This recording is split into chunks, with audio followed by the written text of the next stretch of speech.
Everyone, आज हम आपके साथ डिस्कस करने जा रहे हैं यूजीसी नेट के पेपर फर्स्ट के बारे में कि पेपर फर्स्ट में हमें क्या पढ़ना चाहिए और कितना पढ़ना चाहिए और किस तरह से जो है हमें इसके नोट्स तैयार करने चाहिए जो कि हमें हेल्पफुल होंगे आने वाले एग्ज़ाम में।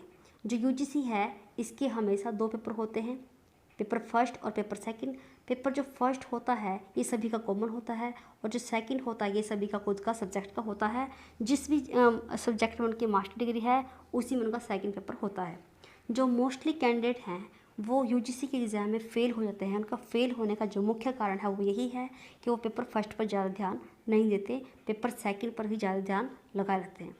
तो जो पेपर फर्स्ट है इसके हमें 10 यूनिट देती है और 10 यूनिट हमें सिलेबस में गिवन है और इन 10 यूनिट्स से अगर हम स्मार्ट वर्क करें तो अच्छा स्कोर प्राप्त कर सकते हैं, क्योंकि हमें पता है कि ये 10 यूनिट हैं और इनसे ये इस तरह के क्वेश्चन पूछे जाते हैं। अगर हम उन्हीं क्वेश्चन को तैयार करें तो हम यूजीसी नेट के पेपर फर्स्ट में हम जो है 35 से 40 क्वेश्चन अच्छे से अटैम्प्ट कर सकते हैं, एक एवरेज स्टूडेंट भी, और 80 मार्क्स तक 80+ मार्क्स तक भी प्राप्त कर सकता है यूजीसी के फर्स्ट पेपर में। अगर आपके पेपर फर्स्ट में 80+ मार्क्स आ जाते हैं और पेपर सेकंड में आपके 100 मार्क्स आ जाते हैं तब भी जो है आप 180 मार्क्स से एग्ज़ाम क्लियर कर जाओगे।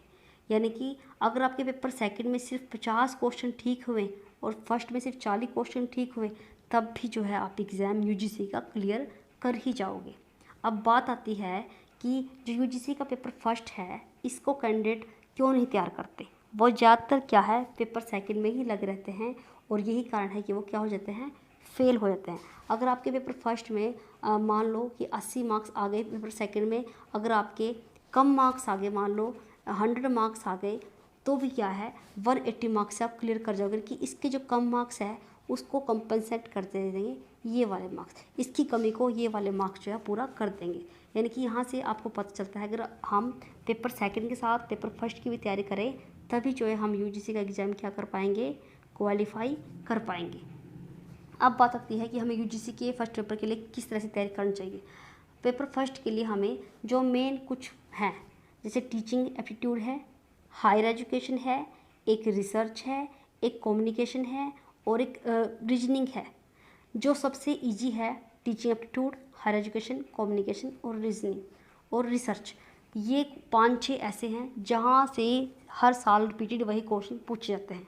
तो अब बात करते हैं हम कुछ मेन की जहाँ से क्वेश्चन बन सकते हैं और हमें पता है एग्जैक्ट यहाँ से पूछे जाएंगे। सीधा अगर हम उन्हें ही पढ़ें, ज़्यादा ना पढ़ें, तो हम इजीली इसका एग्ज़ाम क्रैक कर पाएंगे। टीचिंग एप्टीट्यूड, जो टीचिंग एप्टीट्यूड है यहाँ से क्वेश्चन बनते हैं हमारे। जो सबसे पहले क्वेश्चन जो हमारा हर साल बनता है मेमोरी लेवल, अंडरस्टैंडिंग लेवल और रिफ्लेक्टिव लेवल। जो लेवल ऑफ टीचिंग है इसको अच्छे से करो। एक हमारे हेल्पफुल बिहेवियर और एक हमारे हैं की बिहेवियर, ये भी है, इसकी भी हमने वीडियो पा रखी है अपने यूट्यूब चैनल पर, मेमोरी लेवल की भी और हेल्पफुल बिहेवियर की बिहेवियर। यहाँ से क्वेश्चन पूछता है। एक आता है असेसमेंट से, assessment for as in of learning, इसकी भी हमने यूट्यूब पर वीडियो डाली हुई है, यहाँ से क्वेश्चन पूछा जाता है। एक एवेल्युएशन से, असेसमेंट से, फॉर्मेटिव असेसमेंट और फॉर्मेटिव समेटिव असेसमेंट, यहाँ से क्वेश्चन सीधी सीधी जो है टीचिंग एप्टीट्यूड में पूछे ही जाते हैं।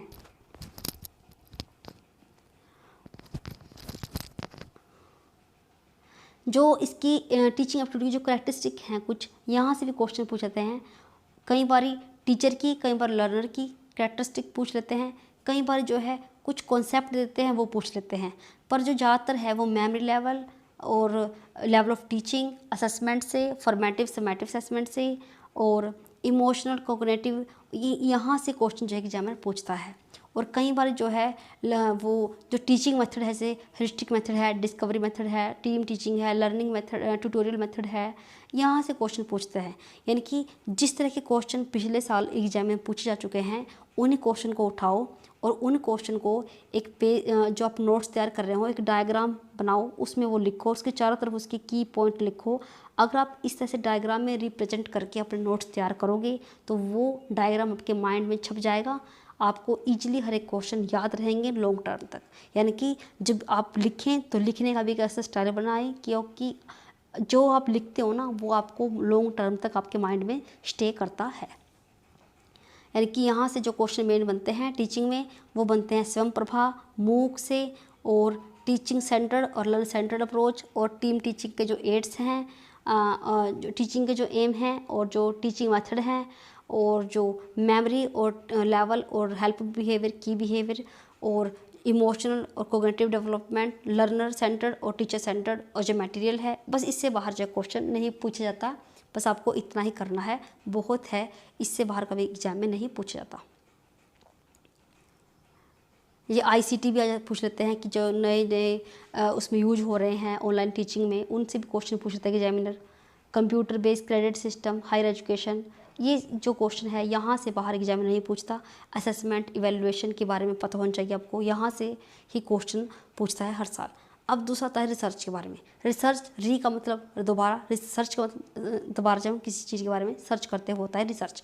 अब सबसे पहले हमें पता होना चाहिए कि रिसर्च क्या है, फिर इसका मीनिंग पता होना चाहिए, टाइप पता होना चाहिए कि कितने प्रकार की है, क्वांटिटेटिव है, क्वालिटेटिव है, डिस्क्रिप्टिव है, किस प्रकार की है, उसकी कैरेक्टरिस्टिक के बारे में पता होना चाहिए। पॉजिटिविज्म और पोस्ट पॉजिटिविज्म के बारे में पता होना चाहिए कि पॉजिटिविज्म होता है कि जैसे कि उन तथ्यों को साइंटिफिकली क्या प्रूव किया जा सकता है, यानी कि ऐसे से की पॉइंट निकालो। जैसे कि ये है पॉजिटिविज्म, बीच में नोट्स बनाओ, बीच में डायग्राम, पॉजिटिविज्म लिखो, फिर इसकी लिखो कि पॉजिटिविज्म क्या क्या है, कहाँ कहाँ तक इसकी पहुँच है। ऐसे ही पॉजिटिविज्म की लिखो, ऐसी रिसर्च की लिखो। और जो रिसर्च के टाइप है यहाँ से क्वेश्चन पूछता है। एक्शन रिसर्च तो फेवरेट है UGC नेट का, एक्शन रिसर्च से क्वेश्चन पूछता है।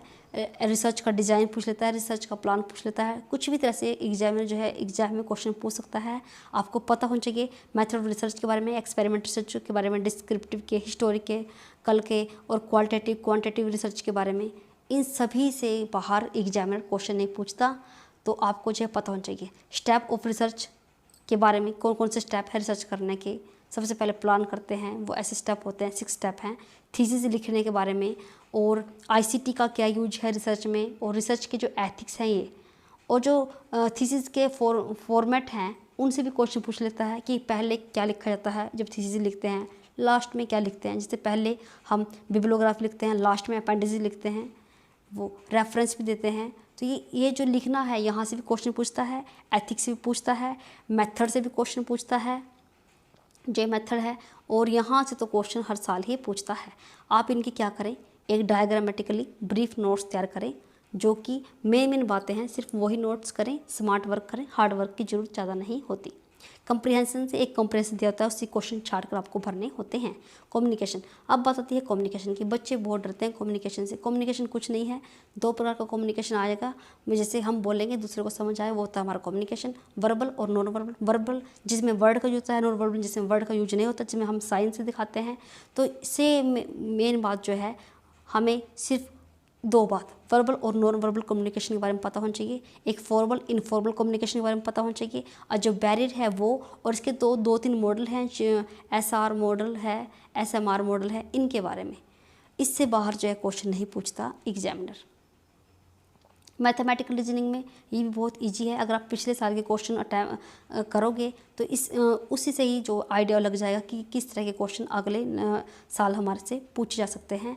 मैथमेटिकली फ्रैक्शन से, टाइम से, डिस्टेंस से, रेशो से, प्रोपोर्शन से, परसेंटेज से, प्रॉफिट से, लोड से, इंटरेस्ट से, डिस्काउंटिंग एवरेज से, इससे बाहर जो है क्वेश्चन नहीं पूछे जाते। सेम हर साल वही जो मेथड है रिपीट होता है मैथमेटिकल रीजनिंग में। और लॉजिकल रीजनिंग यहाँ थोड़ा टफ बनता है, फिर भी अगर आप ध्यान से कर सकते हैं। मॉडर्न फिगर से क्वेश्चन पक्का पूछ जाता है, 1 या 2 क्वेश्चन पूछ जाते हैं मॉडर्न फिगर से। और इंडक्टिव डिडक्टिव रीजनिंग तो मोस्ट इंपॉर्टेंट है, रिसर्च में भी आता है ये, इंडक्टिव रिसर्च और डिडक्टिव रिसर्च, और ये रीजनिंग में भी आता है। और वेन डायग्राम मोस्ट इंपॉर्टेंट है, वेन डायग्राम से पूछा जाता है। और लॉजिक, इंडियन लॉजिक से क्वेश्चन पूछे जाते हैं।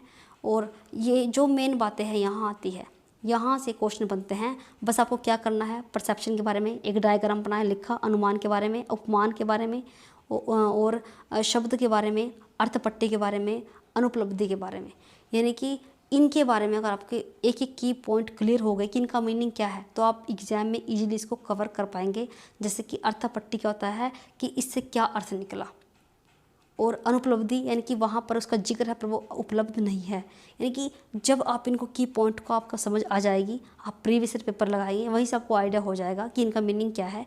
उसी का एक ब्रीफ नोट्स तैयार करें एग्जाम टाइम में रिवाइज करने के लिए।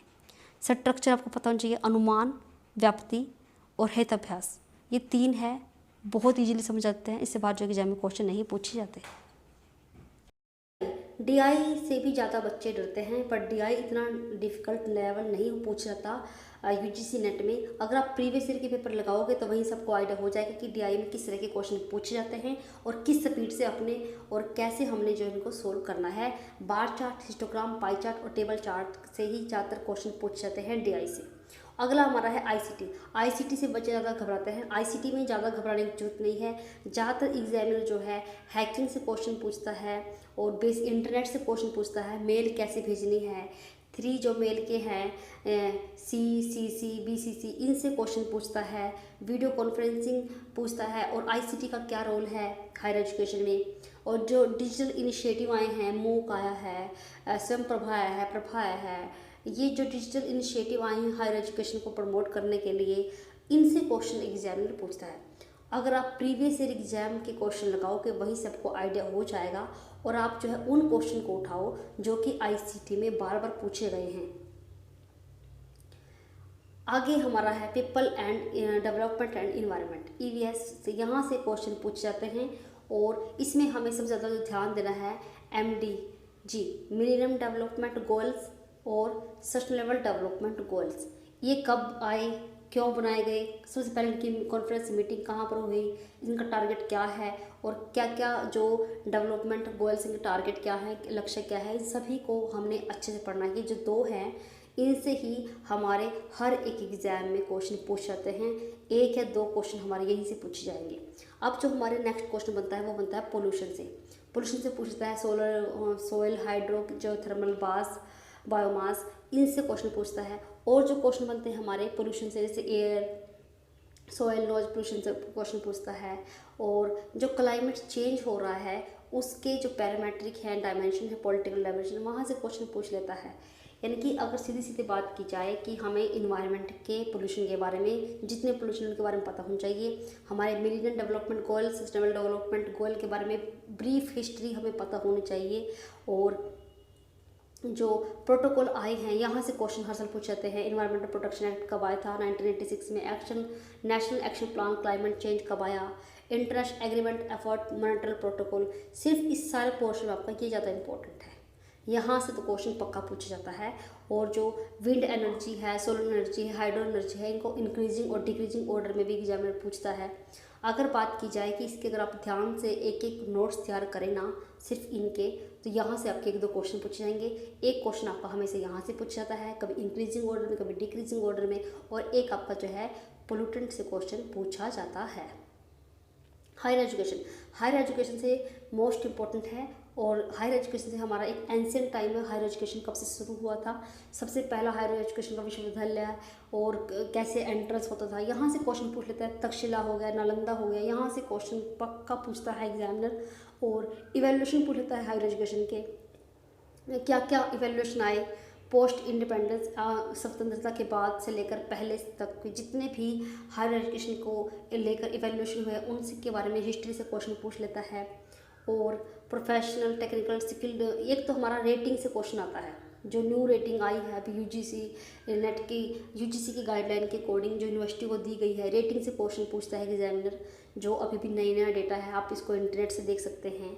और जो वैल्यूएशन एजुकेशन, इन्वायरमेंटल एजुकेशन, यहाँ से क्वेश्चन पूछ लेता है। और जो MHRD है, या इनसे कई बार क्वेश्चन पूछता है। यूजीसी से ही कई बार क्वेश्चन पूछ लेता है, यूजीसी के बारे में ही। MHRD से क्वेश्चन पूछ लेता है हायर एजुकेशन में। और जो नए नए इनिशिएटिव अभी भी आ रहे हैं हायर एजुकेशन के, उनसे क्वेश्चन पूछ लेता है। नई नई जो योजना जो आ रही है हायर एजुकेशन की, वहाँ से क्वेश्चन पूछता है।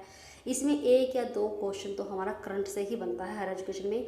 और एक हमारा प्राचीन से बनता है, एक जो नालंदा है, ये तक्षशिला है, ये जो यूनिवर्सिटी हैं 5-6, इनसे क्वेश्चन पूछता है। जो प्रीवियस ईयर में देखेंगे उन यूनिवर्सिटियों को अच्छे से देखेंगे कि इनके संस्थापक कौन थे, कब बनी, किस यूनिवर्सिटी में किसके थ्रू जो है एडमिशन होता था। तो इससे बाहर जो क्वेश्चन नहीं पूछ जाते। अगर आप इस तरह से तैयारी करेंगे तो आपको ईजिली जो है 40+ जो क्वेश्चन आप ठीक कर पाएंगे एग्जाम में।